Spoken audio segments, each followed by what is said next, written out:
সরাসরি মাঠ থেকে কৃষক নিয়ে আসছেন তরতাজা সবজি, আর এসব পণ্য কোনো রকম হাত না ঘুরেই চলে যাচ্ছে ক্রেতার ঘরে। এতে ক্রেতা বিক্রেতা উভয়ই লাভবান হচ্ছেন।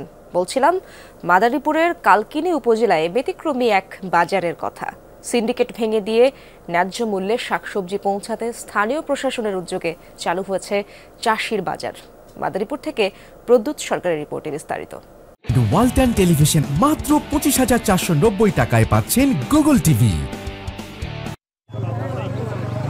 কালকিনি ডাকবাংলো মাঠে সকাল 7টায় জমে ওঠে চাষির বাজার। বেলা 11টা পর্যন্ত চলে বেচাকেনা। ক্রেতা বিক্রেতার ভিড় থাকলেও নেই পাইকার আড়তদারদের কোনো আনাগোনা। মধ্যস্বত্বভোগীদের স্থান নেই এই বাজারে। উপজেলা এবং পৌর প্রশাসনের সহযোগিতায় কৃষি সম্প্রসারণ অধিদপ্তর গেল 9 নভেম্বর চালু করে ব্যতিক্রমী এই চাষির বাজার। এখানে মাঠ থেকে সরাসরি পণ্য নিয়ে আসছেন চাষিরা, আর ক্রেতারা সরাসরি দর কষাকষি করে পণ্য কিনে নিয়ে যাচ্ছেন। মাছ বাজারে যাইতাম, ওখানে তো পাইকারদের জন্য কিছু কিনতে পারতাম না, সস্তা দামে পাইতামই না, আর যেগুলো বাসি জিনিস খাইতে হইতো। এখন যেগুলো আমরা আসছি একটু দূরে বাজার হইলো, তাজা জিনিস তাড়াতাড়ি পেয়ে গেলাম। বিভিন্ন ধরনের শাকসবজি সুলভ মূল্যে আমরা এখান থেকে ক্রয় করতে পারি। বাজারে সবজি নিয়ে আসছি, এখানে সুলভ মূল্যে বিক্রি করি, আমাদেরও লাভ হয়, কাস্টমারেরও লাভ হয়। লাল শাক বিক্রি করছি, মরিচ বিক্রি করছি, আগের থেকে দাম ভালো পাওয়া যায়। এখানে পণ্য নিয়ে আসার ব্যাপারে উপজেলা কৃষি অফিস কৃষকদের উৎসাহিত করছে। ন্যায্য মূল্য নিশ্চিত করতে বাড়ানো হয়েছে তদারকি। ক্রেতা কৃষকের কাছ থেকে সরাসরি তাজা সবজি কিনা সেও উপকৃত হইতেছে।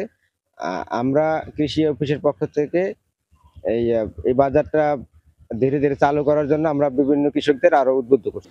এখানে কৃষকেরা মধ্যস্বত্বভোগীদের কোনো সহায়তা ছাড়াই তাদের পণ্য সরাসরি ক্রেতাদের কাছে বিক্রি করে লাভবান হচ্ছেন। ক্রেতারাও পাচ্ছেন কম দামে সবজি।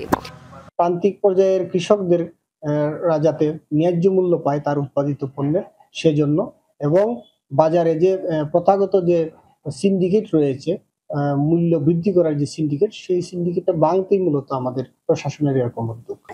দ্রব্যমূল্য ঊর্ধ্বগতির এই সময়ে এমন ব্যতিক্রম চাষির বাজার সারা বছর চালু রাখার দাবি জানিয়েছেন সচেতন মহল। রাবেয়া স্মৃতি, যমুনা নিউজ।